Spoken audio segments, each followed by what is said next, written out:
Ողջույն 24 TV-ին շարունակում է աշխատանքը, տաղավարում այսօր իմ հյուրն է Հայ-ԱՔՎ ազգային քաղաքացիական միավորման քաղաքական խորհրդի անդամ, էներգետիկ աշխարհաքաղաքականության մասնագետ Արմեն Մանվելյանը։ Բարև ձեզ, պարոն Մանվելյան։ Բարև ձեզ։ Շնորհակալ եմ այսօր ընկալվելու համար։ Ես եմ շնորհակալ հրավերքի համար։ Խոսենք ԱՄՆ փոխնախագահ Ջեյ Դի Վենսի այցից, նախ պայմանավորվածություններ ձեռք բերվեցին 4 միլիարդի եւ հետո 5 միլիարդի ներդրման մասով, նախ կներկայացնեք դա ներդրում է թե ոչ, եւ բացի այդ մոդուլային ատոմակայանների կառուցման մասով ձեր դիտարկումները որպես մասնագետ։ Նայեք, այս ամերիկյան այդ մոդուլային այսպես կոչված ռեակտորի կառուցումը որոշակի թուրեն կամ հատուկ մոլորության փորձ են արում, դա համար ինձ հիմա այս թեման պետք է մի փոքր բացատրել։ Նախ սկսենք նրանից, որ այդ մոդուլային ռեակտոր կոչվածները իրանք աշխարհի ոչ մի երկրում չկան։ Իրա մի օրինակ ժամանակին կառուցվել է Միացյալ Նահանգներում, բայց Միացյալ Նահանգների համապատասխան հանձնաժողով, կոչվում է Միջուկային ատոմային էներգետիկայի հանձնաժողով, դա, ասենց ասեմ, լիցենզիա չի տրվել, որտեղ առաջացել են անվտանգության խնդիրներ։ Եվ նմանատիպ մոդուլային կայանների կառուցումը Միացյալ Նահանգների տարածքում փաստացի այս բանին արգելված է։ Բայց փոխարենը դա, ասենք թե Միացյալ Նահանգների մյուսները դեմ չեն, որ այն կառուցվի Ամերիկայից դուրս ցանկացած երկրում, եւ տվյալ դեպքում իրենք փորձում են դա անել Հայաստանում։ Հիմա ուստեղ կա խնդիրներ, անվտանգության խնդիրներ, ու վերջերս կա նաև որոշակի էթիկայի խնդիրներ են Հայաստանը փորձադաշտ դարձնելու հետ կապված։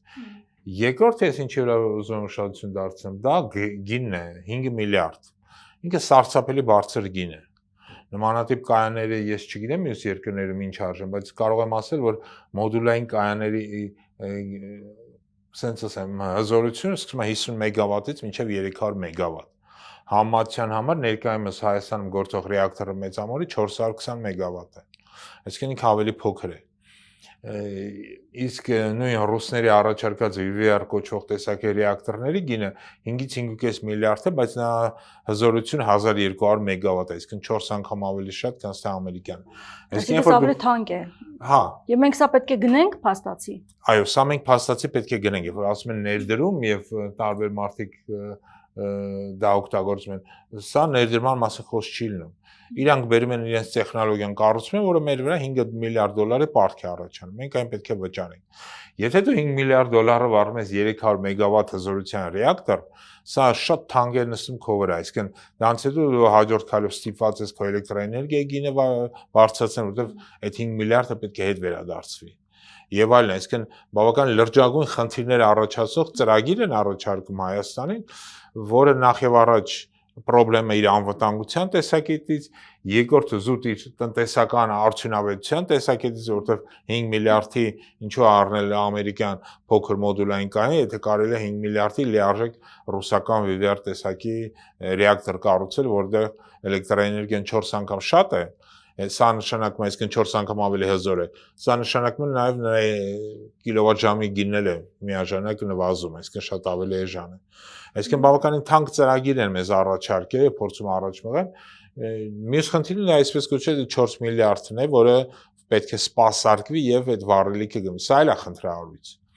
Նորից փորձեմ բացատրել, նայեք, VVR տեսակի կայանները, որոնք մենք ունենք դրա մասնագետներ, ինժեներներ, մեծ թվով մասնագետներ են պահանջում, որպեսզի այն սպասարկեն։ Ամերիկյան կայանի դեպքում, ամերիկյան տեխնոլոգիաների դեպքում մենք այդ սպասարկումը դրվում է ամերիկյան կողմի վրա, սա նշանակում է մենք չունենք մասնագետներ, ու մենք իսկապես չունենք մասնագետներ, սա նշանակում է որ ամերիկյան կողմը գալու է ինչ որ ժամանակ առ ժամանակ սպասարկի եւ հետ գնա, որը նույնպես մեր վրա շատ թանկ է նստելու։ Երկրորդը սա նույնպես անվտանգության խնդիրներ է առաջացնում։ Եթե մասնագետ Հայաստանում չկա, ստեղծվում է ֆորս մաժորային իրավիճակ։ Ինչ ենք անելու այդ դեպքում։ Սպասելու ենք մինչև մասնագետը գա։ Այսինքն բավականին խնդրահարույց խնդիրներ են։ Իսկ գուցե մասնագետներ կան, վերապատրաստեն եւ այլն եւ այլն։ Չգիտեմ, դա բավականին երկար է պահանջում, որովհետեւ մենք ստեղծենք մեր այս միջուկային էներգետիկայի մեր դպրոցը, հավատացեք, մեզ տասնամյակներ պահանջվեց։ Սա 1 տարում, 1 ամսում, 2 կամ 3 տարում պատրաստել հնարավոր չէ։ Սա բավական երկարատև գործընթաց է, դու պետք է սկսես աշխատել կենտրոնները, չգիտեմ, Երևանի պետական համալսարանի պոլիտեխնիկի հետ համապատասխան մասնագետներ պատրաստել, դրա համար դրսից պետք է գան մասնագետները վերապատրաստեն նրանց եւ այլն։ Մեր մասնագետները պետք է գնան այնտեղ վերապատրաստում անցնեն։ Սա նորից եմ կրկնում, ոչ 1 տարվա ոչ է 5 տարվա գործը, սա մոտ 1 մի քանի տասնամյակի գործ է, որովհետեւ դու այդ դպրոց ունենաս, որովհետեւ դու չես կարող 1 կամ 2 կամ 5 մասնագետ պատրաստես։ Այսինքն դու կարծում ես, որ գաղափարը վատը չէ, բայց թանկ է։ Ես կարծում եմ գաղափարն էլ լավը չի։ Որտեղ նորից եմ կրկնում, եւ թե դու մի գաղափարի մեջ անվտանգության խնդիրը չես լուծում, ապա մոտդ խնդիրները առաջանում, այդ հարցը ո՞նց ենք լուծելու։ Այսինքն, եթե նմանատիպ կայաններ կառուցած լինեին աշխարհի տարբեր երկրներում, իրենք իրենց շատ լավ դրսևորեին, մենք ասենք, հա, խնդիր չկա, ինչ վատ գաղափար է։ Բայց նորից եմ կրկնում, նմանատիպ կայան չկա աշխարհի եւ ոչ մի երկրում։ Ու դարձնել Հայաստանը փորձադաշտ ամերիկյան ռեակտորի համար ամբողջ հարգանքով ամերիկացիներին եւ իրենց տեխնոլոգիաներին եւ իրենց ղեկավարությանը, սա խնդիրներ է առաջացնում եւ ել ավելի վատ է, որ գործողական ռեժիմ փորձում է խնդիրները, որը իրականում ինքն է ստեղծում, փորձել որպես դրական ինչ-որ բան ներկայացնել եւ դրա վրա փորձում են PR-վել։ Այսինքն որևէ երկրում նման կայան չի տեղադրվել, որովհետեւ խոսում էր, որ Չինաստանում է տեղադրվել, Ռուսաստանում նույնիսկ ասացին։ Կա Չինաստանը եւ Ռուսաստանը ստեղծում են իրենց փոքր ռեակտորները։ Այդ տեխնոլոգիաները կան, բայց բացարձակ կապ չունեն ամերիկյան մոդուլային կայանների հետ։ Այսինքն մենք գործ ունենք լրիվ այլ իրավիճակի հետ։ Չինացիները եւ ռուսները կառուցում են իրենց փոքր ռեակտորները, այդ կողմից Ռուսաստանը բավական առաջ ընթաց ունի, որտեվ ի տարբերություն ամերիկացիներին, սա էլ նշեմ, որ ամերիկացիները սկսեցին իրենց այսպես կոչված կանաչ էներգիայի քաղաքականությունը, սա վերցան, որ Ամերիկայում դադարեցին ատոմային ռեակտորներ կառուցել եւ դադարեցին նույնիսկ ուրան հարստացնել։ Հիմա օրինակ համար Միացյալ Նահանգների ուրան ներմուծում է Ռուսաստանի Դաշնությունից։ Այդ դեպքում հարց առաջանում, եթե ռուսներից են ուրան ներմուծում, ապա մենք ո՞նց ենք այդ ուրան ներմուծելու հենց նույն Միացյալ Նահանգներից, չէ՞, պայմանագիրը տենց է նախատեսվում։ Հաջորդ խնդիրը որ կա, այդ հարստացված ուրանը օգտագործելուց հետո դրա մնացորդները ինչ են անելու, որտեղ են պահելու, ինչ պայմաններում Ամերիկան պատրաստ է ամերիկյան կողմը իր վրա ինչ-որ պատասխանատվություն վերցնել, հետ տանել օրինակ համար վերամշակել եւ այլն, թե ոչ։ Այսինքն սրանք բոլոր խնդիրները, որոնց պատասխանները չկան։ Այսինքն իրականության մենք ոչ թե ինչ-որ առաջընթաց ունենք, այլ հետընթաց ունենք։ Ավելի շատ խնդիրներ ենք ստեղծում, քան թե փորձում ենք առաջ գնալ եւ հասկանալ, թե ինչ ենք անելու այս այսպես կոչված այդ 9 միլիարդ հետ, որը ասենց մեր գլխին թափվել է ու իրականում մեր պարտն է միայն ավելացել, որտեղ նորից եմ կրում, մենք ենք այդ պարտքերը վճարելու ու մեր զավակները։ Իսկ այն անհանգստությունները, որ ատոմակայանը կփակվի նաեւ եւ այս ամենը դրա համար է արվում եւ նաեւ խոսում են էներգետիկ անկախության մասին։ Նայեք, էներգետիկ անկախությունը ինքը կեղծ կատեգորիա է, այտենց բան գոյություն չունի աշխարհի եւ ոչ մի երկրում։ Որտեղ բոլոր երկրները նույնիսկ նրանք ովքեր էներգակիրներ ունեն նավթ եւ գազ, իրենք էլ են կախվածության մեջ արտաքին շուկաներից։ Նույն Սաուդյան Արաբիան, որը նավթի ահռելի պաշարներ ունի, դանան վերել նրան, որ ինքը կախված է եվրոպական, ամերիկյան, չինական շուկաներից։ Եթե ինքը չկարողանա արտանել այդ նավթը գազը, ինքը կայտնվի կախվածության մեջ։ Համար էներգետիկ կախվածությունը ինքը կեղծ կատեգորիա է բացառիկ իմաստով, որտեղ բոլորն էլ մեկին ու մեկից կախված են։ Ռուսներն են, որ գազի եւ նավթի ահռելի պաշարներն կախված են եվրոպական շուկաներից, որ արտահանեն։ Հիմա եվրոպական շուկան հրաժարվել է իրանցից, իրանք շրջվել են դեպի չինական շուկա եւ այլն։ Այսինքն այս կախվածությունը միշտ էլ կա։ Փոքր է, քիչ է, մեծ է, փոքր է, ցածր է կամ մևն է ազատվել էներգետիկ կախվածությունից դու չես կարող։ Հետո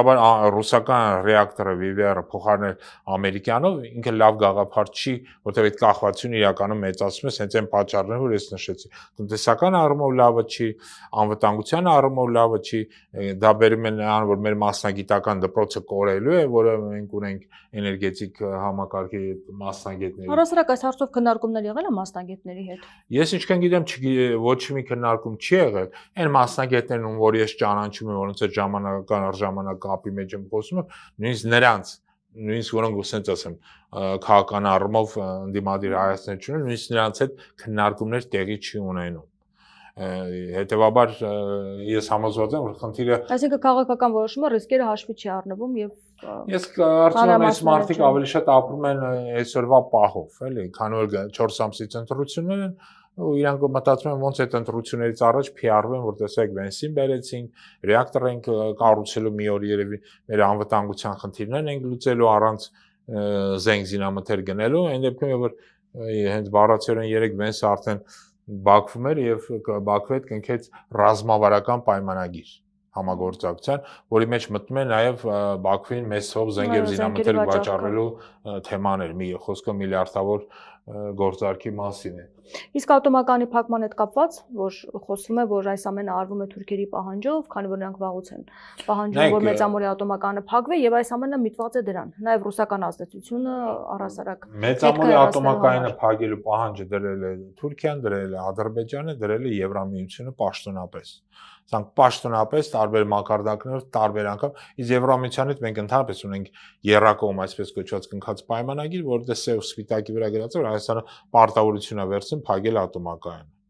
Հիմա իդեպ սրանք չեն կնքել այս պայմանագիրը, սա էլ ասեմ, նախկին իշխանություններն են կնքել։ Երբ է կնքվել դա։ Եթե չեմ սխալվում 2016-ին թե 15-ին։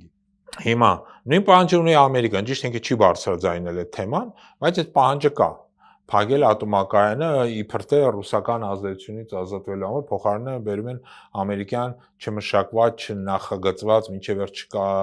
կառուցված, չփորձարկված շատ կասկածելի նախագիծ է։ Նորից եմ կրկնում, ես դեմ չեմ ամերիկյան տեխնոլոգիաներին, բայց ես դեմ եմ, երբ որ դա մեր անվտանգության, մեր համար ռադիացիոն ինչ որ կարող է ֆոն ստեղծել, ինչ որ խնդիրներ ստեղծել, Հայաստանը մեծ պետություն չէ։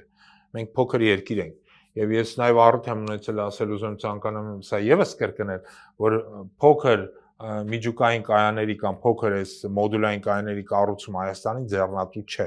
Սա շատ էֆեկտիվ է մեծ պետությունների համար։ Հնդկաստանի, Պակիստանի, որոնք ահռելի բնակչություն ունեն, Ռուսաստանի կամ Չինաստան կամ Միացյալ Նահանգների, որոնք ահռելի տարածքներ ունեն։ Երբ որ դու հեռավոր ինչ-որ մի հատ գյուղի կամ մեծ քաղաքի մոտ կառուցում ես մի հատ մոդուլային կայան, որը կարող է տարիներով աշխատացնել առանց խնդիրների։ Բայց փոքր պետություն ոնց որ Հայաստանի Հանրապետությունը, սա շատ արկածախնդրային, շատ վտանգավոր Հայաստանի համար գործընթացի մեջ ենք մենք մտնում, զուտ, եթե հարցին դիտարկում ենք ոչ քաղաքական տեսակետից, այլ զուտ նեղ մասնագիտական միջուկային էներգիայի զարգացման տեսակետից։ Իսկ սա միայն ֆինանսական շահ էր, որ հետապնդում էր Ամերիկայի Միացյալ Նահանգները, թե իսկապես այդ քաղաքական նպատակը կամ այն դեպքում։ Ես չեմ կարծում, որ այդտեղ առանձնապես ամերիկացիները ֆինանսական շահ են հետապնդում, իրենք ավելի շատ աշխարհաքաղաքական շահ են հետապնդում Հայաստանում իրենց գերիշխանությունը հաստատելու համար եւ Հարավային Կովկասում ընդհանրապես, քանի որ ասենց ասեմ տարածաշրջանը անտեր է մնացել։ Ռուսաստանը ակտիվ չէ, որտեղ զբաղված է Ուկրաինայում, Իրանը թուլացած է, հիմա Իրանին սպառնում են, ունենալով Իրանի կողքին, sense սահմանին մի ինչ որ ծրագիր, որը իրենց կողմից վերահսկելի, իրենց ձեռնատու է։ Այլ բան է, որ Հայաստանին զորով բերում են, մտցնում են աշխարհաքաղաքական այս հակամարտության կոնֆրոնտացիայի մեջ, որը Հայաստանի Հանրապետության շահերից չի բխում։ Եթե մենք ունենենք ազգային խելոք գրագետ իշխանություն, ապա իրանք ամեն կերպով կխուսափեին Ռուսաստան, Արևմուտք, Ռուսաստան, ԱՄՆ կամ ԱՄՆ, Իրան այս հակամարտության մաս կազմելուց ամեն կերպ կխուսափեին։ Բայց քանի որ մենք չունենք ազգային մտածելակերպի քաղաքական իշխանություն, այլ այն ռեժիմն է, որը հիմա իր կյանքի նպատակն է դրել ամեն կերպ վերարտադրվել, եկեղեցու դեմ պատերազմ հայտարարել, չգիտեմ, հայ ժողովրդին պառակտել, բաժանել եւ այլն, եւ դա անում է շարունակաբար ու սկզբունքորեն, ասենց ասենք, այդ հարցում։ Ապա իրանք դրել են առաջ խնդիր վերարտադրվել եւ հիմա փորձում են այս խայտարակ պայմանագիրը, որ ստորագրվել է, որպես ինչ որ մեծ առաջընթաց ներկայացնել։ Իդեպ Ռուսաստանից արձագանք եղավ, Ռուսաստանի փոխարտգործնախարար Միխայել Գալուզինը նշել էր, որ Ռոսատոմը պատրաստ է սեղմ ժամկետներում ձեռնամուխ լինել ատոմակայանի կառուցման նախագծի իրականացմանը, նշելով, որ Հայաստանում ատոմային էլեկտրակայանի նոր էներգաբլոկի կառուցման համար ռուսական առաջարկներին իրական այլընտրանք չկա։ Նայեք, Ռուսաստանի արձագանքը սպասելի էր ու զարմանալի չի, բայց նաև ուշացած է։ Որտեւ ժամանակին, որ հնարավորություն կար դա կառուցել եւ Հայաստանը տրամադրված, այն ժամանակ պետք էր տեղից շարժվել։ Բայց իրենք անդադ ինչ որ խնդրահարույց խնդիրներ էին ստեղծում գնի հետ կապված եւ այլն եւ այլն։ Հիմա երբ որ այս Հայաստանի վիճակը ել ավելի վատ է, քան թե կա, նոր իրանք տեղից շարժում են եւ առաջարկում են, դե գիտեք, մենք Այսինքն իրենց կողմներ հիմնականում, թե Հայաստանը վաղուց ուներ այդ որոշումը գործընթացին ընթացք չտալու։ Ես չեմ կարող ասել, սրանք երբեք լուրջ, քանի որ մասնագիտական առումով մենք գործ ունենք բավականին նաև դիլետանտ իշխանությունների հետ, ապա իրանք փորձում են իրենց դիլետանտիզմ ինչ որ առումով փակին քաղաքական որոշակի խաղերի, ասենց խաղիկների միջոցով։ Հիմա ռուսական կողմի արձագանքը իդեպ ասեմ, իրենց պնդումը որ սան այլընտրանք չկա, ինչ որ առումով դա ճիշտ է, որտեղ այդ VVR կոչող կայաններ իրենց բավականին արդյունավետ են ցույց տվել ոչ միայն ամբողջ աշխարհում։ Հիմա Ռոսատոմը այս պահին դոմինանտ կառույց է համաշխարհային միջուկային շուկայում, հիմնական պայմանագրերը ինքն է կնքում, չմոռանանք հենց մեր հարևան Թուրքիայում իրեն կառուցում ու արդեն ավարտին են հասել բավական մեծ ռեակտոր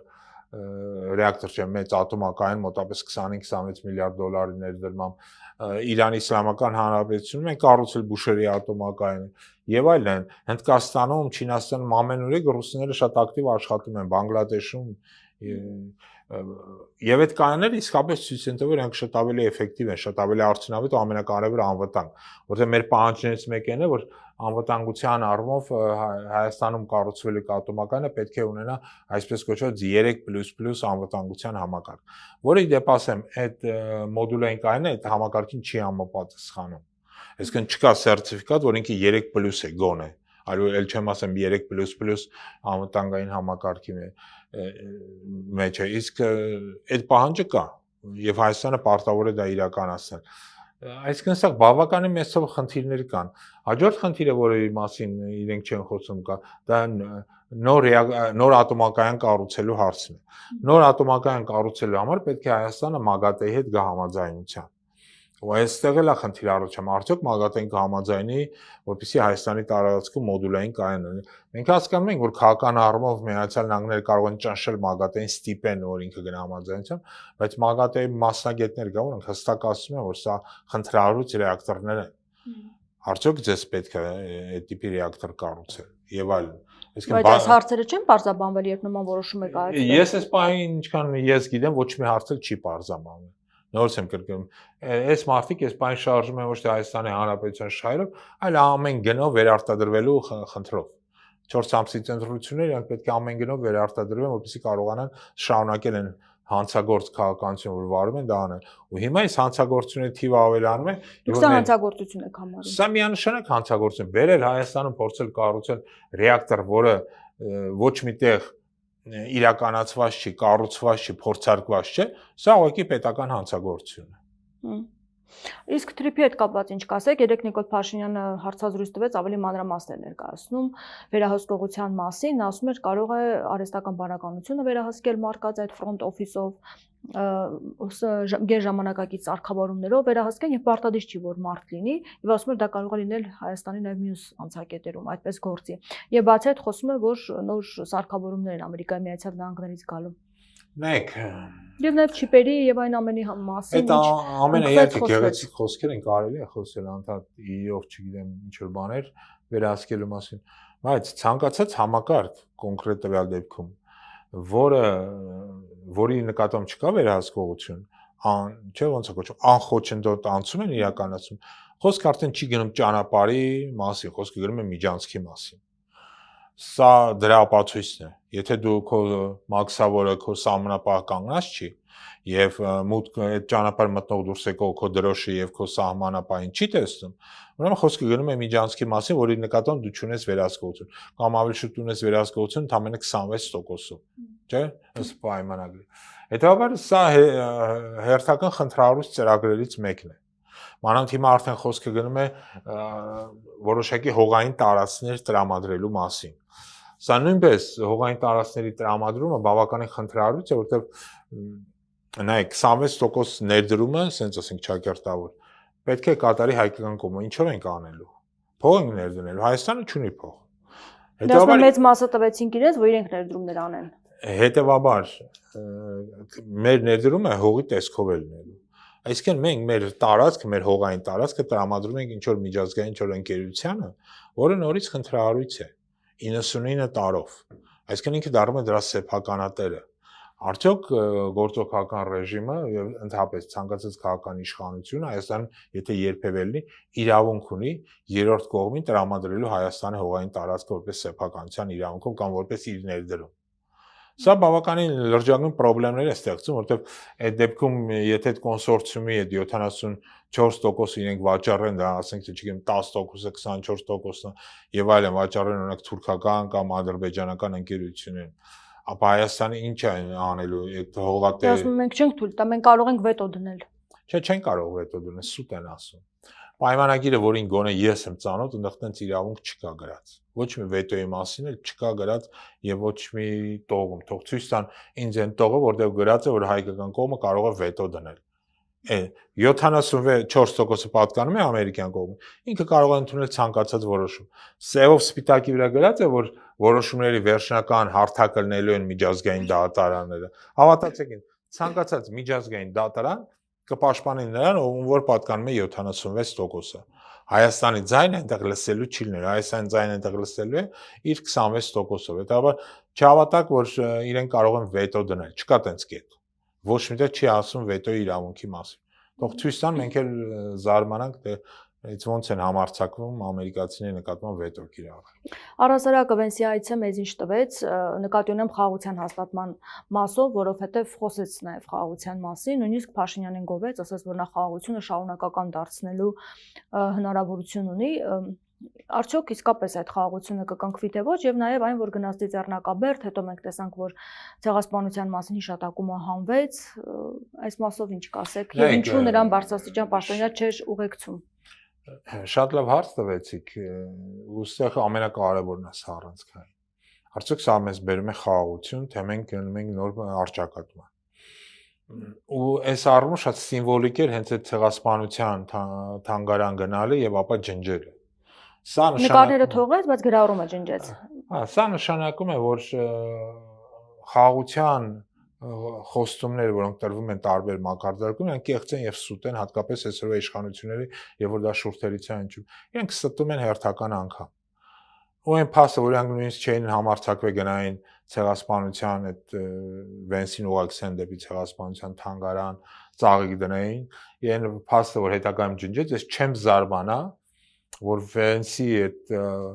գրառման ջնջման հետևում կանգնած ունի Հայաստանի իշխանությունները, որոնք զանգե խնդրել աղաչե պաղատել են, որ խնդրում եմ ջնջեք այդ գրառումը, որտեվ դա խաղաղության օրակարգին խանգարում է։ Խաղաղության օրակարգին խանգարում է։ Այսինքն չեմ զարմանա, որ ոչ թե ճնշում եղել է Թուրքիայից կամ Ադրբեջանից, այլ հենց Հայաստանի իշխանություններից։ Ես դա նույնիսկ համոզված եմ, որ Հայաստանի իշխանություններն են խնդրել պաղատե աղաչե, որ ջնջեք այդ գրառումը ու չեն էլ ուղեկցել իրեն, երբ որ ինքը գնում էր այդ Իսկ ամեն դեպքում ինչու նա որոշեց գնալ եւ շատերն ասում են, քանի որ նա հավակնություն ունի նախագահ դառնալու, փորձում է նաեւ համայնքի ուշադրությունը գրավել։ Շատ հնարավոր է, որ հայկը իրենքը շատ լավ հասկանում է, որ հայկական համայնքը դրան շատ sense զգայուն կետերից մեկն է ցեղասպանության թեման եւ ինքը գնաց հենց այդ համակրանքը շահելու համար։ Ինչպես բոլոր նախագահներն։ Ինչպես բոլոր նախագահները, հետո չմոռանանք, որ ցեղասպանության հարցը ամերիկյան կոնգրեսի եւ սենատի կողմից հաստատված է, ամերիկյան բոլոր նահանգները դա ընդունել են, ճանաչել են, նույնիսկ նախկին նախագահ Բայդենը իր հայտարարություններում կողմից օգտագործել ցեղասպանություն։ Իդեպ երկու նախագահ է օգտագործել Բայդենը եւ հիշենք նաեւ ժամանակին Ռոնալդ Ռեյգանը նույնպես ցեղասպանություն բառը օգտագործել էր, բայց Տրամպը չի օգտագործում, սա էլ նկատենք։ Իսկ այսօրվա գործողական ռեժիմն էլ նաեւ անդադ փորձում է մոռացիան տալ Հիմա էլ իբր թե վերանորոգման անվանտանք Ծիծեռնակաբերդը կիսավեր վիճակում է գտնվում։ Իսկ Վենսի այցը արդյոք խոսում են մասին, որ քաղաքական նպատակահարմարությունից ելնելով ինչ որ մի փուլի կարող է իսկապես այս հարցը օրակարգ բերվել հենց Միացյալ Նահանգների կողմից։ Ցեղասպանության հարցը։ Ես դրա վրա չեմ զարմանում։ Նայեք, եկեք Վենսի այցիները մի փոքր անդրադառնանք։ Վենսի այցը Հայաստան տարածաշրջան իր նպատակակետը Բաքուն է, ոչ թե Երևան։ Երևանը միջանկյալ ճանապարհ էր Բաքու գնալու համար։ Բաքվում իրենք ընկեցին ռազմավարական նշանակության իրենց համար պայմանագիր, որտեղ իրենք ցանկանում են Բաքուն Ադրբեջան ներքաշել իրենց ռազմավարական երկու դաշնակիցների հետ իրենց աշխատանքում։ Դա Իսրայելն է եւ Թուրքիան է։ Երկուսն են ռազմավարական նշանակություն ունեն Միացյալ Նահանգների համար։ Հետևաբար Ադրբեջանի ներքաշել Իսրայել, Թուրքիա, Ադրբեջան համակարգում իրենք ձեռնատու են։ Մանավանդ Ադրբեջանը եւ Թուրքիայի եւ Իսրայելը մենք տեսնում ենք ոնց է ակտիվ աշխատում։ Հետաբար նորից եմ կրկնում, Վենսի այցի նպատակը Բաքուն էր, այլ ոչ թե Երևանը։ Երևանը միջանկյալ ճանապարհ է։ Ոնց էր սրանք են ասում Թրիփով Այստեղ է հայտարարություն կնքվեց, ստորագրեցին։ Հա, բայց հիշենք Թրամփի հայտարարությունը, ինքը ասաց Վենսը գնում է Հարավային Կովկաս, Բաքվում կնքելու է ռազմավարական նշանակության պայմանագիր, իսկ Երևանում կնքելու է շատ գեղեցիկ հենց Թրամփի բառերն է պայմանագիր։ Երբ որ ռազմավարական նշանակության պայմանագիրը փոխարինում ես գեղեցիկ պայմանագրով, հասկանում ես, որ դրա արդյունավետությունը մի քանի անգամ ավելի ցածր է։ Ասում են զենքեր են Ամերիկայի Միացյալ Նահանգներից գնելու, սա նորություն է, 11 միլիոն փաստորեն տրամադրվեց դրան։ Նախ 11 միլիոն արդյոք մեծ թիվ է թե ոչ եւ անվտանգություն արդյոք չի ապահովում այն հանգամանքը, որ զենքեր են գնում։ Նույն Բաքվի իրենք ընկել են մի քանի միլիարդ դոլարանոց պայմանագիր նույն զենքի հետ կապված։ Հայաստանը 11 միլիոնի։ Եկեք ծիծաղել է, նույնիսկ այս թվերը իրար հետ համատելու մասին խոսել է։ Մանավանդ այն ինչ որ իրենք առաջարկում են Հայաստանին, այդ անօթաչու թռչող սարքել եւ բանը, Հայաստանը ինքն էլ է արտադրում եւ նոր համակարգեր ներմուծում իհարկե լավ է։ Դրա մեջ ոչ մի վատ բան չկա, բայց նորից եմ քրկրում, եկեք այս երկու այցը Բաքու եւ Երևանի այդ ցավոք սրտի չեն կարող համատել, ցավոք սրտի, որտեվ Բաքուն իրենց նպատակներ տարածաշրջանում իր գերիշխանությունը հաստատելու համար Հայաստանը միջանկյալ տարածք է, ոնց որ թրիպն է, որպես ծառայությունների կենտրոն է վերածում Հայաստանը Թուրքիա եւ Ադրբեջանի համար, տենց էլ հիմա ծառայությունների կենտրոն է դառնում Հայաստանը Միացյալ Նահանգների իր քաղաքականությամբ, հատկապես հակաիրանական քաղաքականության իր եւ ինչ որ առումով նաեւ հակառուսական։ Ու Հայաստանի ներքաշումը հակաիրանական եւ հակառուսական այս ծրագրերում, սա ուղղակի ինչ ասեմ, անլրջության եւ հակապետական քաղաքականության արդյունք է այսօրվա գործող քաղաքական ռեժիմի կողմից։ Կաթողիկոսի մասին եւս հայտարարություններ արեց երեք Նիկոլ Փաշինյանը։ Դուք այս մասով ինչ կասեք, նա մեղադրում է, որ պետության մեջ պետություն են ստեղծում եւ վտանգ են ներկայացնում իրենց համար։ Մեկնաբանելը կամ բացատրելը անիմաստ է։ Ինքը չի գործում Հայաստանի շահերից, ինքը չի գործում հանուն Հայաստանի Հանրապետության, հանուն հայ ժողովրդի։ Ինքը գործում է այն իր տերերի շահերից, որոնք նստած են Բաքվում եւ Անկարայում։ Ասում է պետության մեջ ոչ միայն պետություն, այլև պետության մեջ օտար պետություն է։ Դե միակ օտար մարմինը այսօր Հայաստանի պետության մեջ նստած է հենց Հանրապետության հրապարակում։ Եվ այդ օտար պետությունը բերում է Հայաստանի պառակտմանը, քանդմանը։ Չմոռանաք, Արցախ այդ մարդն է հանձնել, հայկական եկեղեցիները հարյուրավոր եկեղեցիներ Ադրբեջանը ինքն է նվիրաբերել, հազարավոր մեր տղաների արյունը իր վրա է, այլ ոչ թե կաթողիկոսի վրա, էլի։ Եկեք ինչն ենք ինչի հետ համատում։ Հայաստանի տարածքը այսօր գրաված է Ադրբեջանի կողմից եւ իրենք չեն պատրաստվում հեռանալ։ Սա նույնպես իր քաղաքականության արդյունքն է։ Հայաստանի այսպես կոչված սահմանազատման արդյունքում Հայաստանից էլի տարածքներ են տրվել նույնպես իր քաղաքականության արդյունքն է։ Ինքը համաձայն է բոլոր այն օրակարգերի, որոնք Ադրբեջանը բերում է, դա եւ տարածքների հերթական զիջումն է, խոսքը տվյալ դեպքում այսպես կոչված անկլավների մասին է, որ դա ինքը խոսք է տվել, որ դա տալու է, սպասեք վերարտադրվեն, որպեսզի տամ եւ այլն, այսինքն Ադրբեջանի պահանջները Հայաստանի նկատմամբ այսօրվա գործող քաղաքական ռեժիմի կողմից, որը հենց օտար մարմին է Հայաստանի Հանրապետության համար, միայն ավելացել են եւ ավելանալու են, եթե Ասվաշճան ինքը վերարտադրվի։ Հիշեք, այն օրը, երբ որ սրանք գան նորից վերարտադրվեն իշխանության, այդ օրվանից սկսած Ադրբեջանը երրակի, քառակի, հնգակի ավելի շատ պահանջներ դնելու Հայաստանի առաջ եւ սրանք կատարելու են գլուխները կախ։ Բոլոր պահանջները տարածքների ավելի մեծ տարածքներ կզիջվեն, ավելի մեծ զիջումներ կլինեն եւ Հայաստանի վիճակը գնալով միայն ել ավելի կվատանա։ Այն մարդիկ, որոնք կարծում են, որ միայն ստամոքսով կարելի է ապրել, պետք է իրենց հիասթափեցնեն։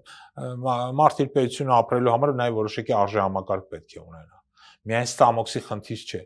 Երբեք չհավատակ խաղաղության կեղծ խոստումներին։ Խաղաղությունը կերտվում է միայն անվտանգության հստակ համակարգ կառուցելու միջոցով։ Խաղաղությունը առանց անվտանգության, սա կեղծիք է, սա խաբկանք է։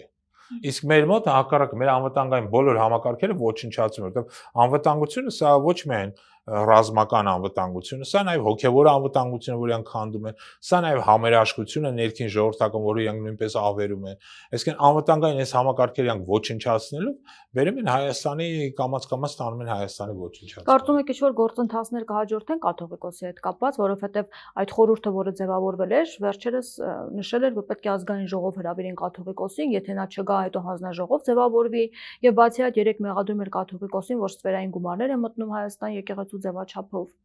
Նայեք, այսինքն նոր փուլ կարող է մտնել այս կողմից Ադրբեջանի եւ Թուրքիայի պահանջները Հայաստանի ծառայական Սուրբ եկեղեցու ոչնչացման չի հանվել օրակարգից եւ ընդամենը ավելի են խստացել։ Ապա ես չեմ բացառում, որ ամեն ինչ կարող է լինի, վաղը միսօր մենք կտեսնենք տարբեր ասենք թե ոստիկանական կամ ինչ որ զինված միավորների ներխուժում մայրաթոր, կաթողիկոսի ձերբակալություն, չզարմանաք, այս մարդիկ կարմիր գծեր չունեն, ոչ մի սրբություններ չունեն, իրենց համար կարևոր իրենց աթոռներն են։ Իրենց աթոռները պահելու համար են պատրաստ են եկեղեցին ոչնչացնել, գնալ Ադրբեջանի, Թուրքիայի ցանկացած գործարքի, միայն թե մի օր էլ, երկու օր էլ, մի տարի էլ, երկու տարի էլ ավելացնեն իրենց աթոռին նստելու իրենց այդ հաճույքը։ Դրա համար պետք չի զարմանալ, որ եթե սրանք եկեղեցու դեմ իրենց արշավը էլ ավելի խստացնեն։ Քանի որ առջևում ընտրություններ են, Հայ-Ակվեն ասել է, որ մասնակցելու է ընտրություններին, մենք նկատեցինք, որ Վենսը աջակցություն կարծես թե հայտնեց Փաշինյանին, խոսեց ընտրությունների մասին, ինքը թեման բացեց։ Ինչ է սա նշանակում, որ Փաշինյանը լիակատար աջակցություն ունի Արևմուտքից։ Նայեք, քանի որ այս մարտիկ արևմուտքի, նու տվյալ դեպքում արևմուտքի չասեմ, թուրք-ադրբեջանական տանդեմի բոլոր երազանքները իրականացնում են, ասենց ասեմ, իսկ Միացյալ Նահանգների համար կարևորը այս տարածաշրջանում հիմա Թուրքիան եւ Ադրբեջանը, ապա պարզը այս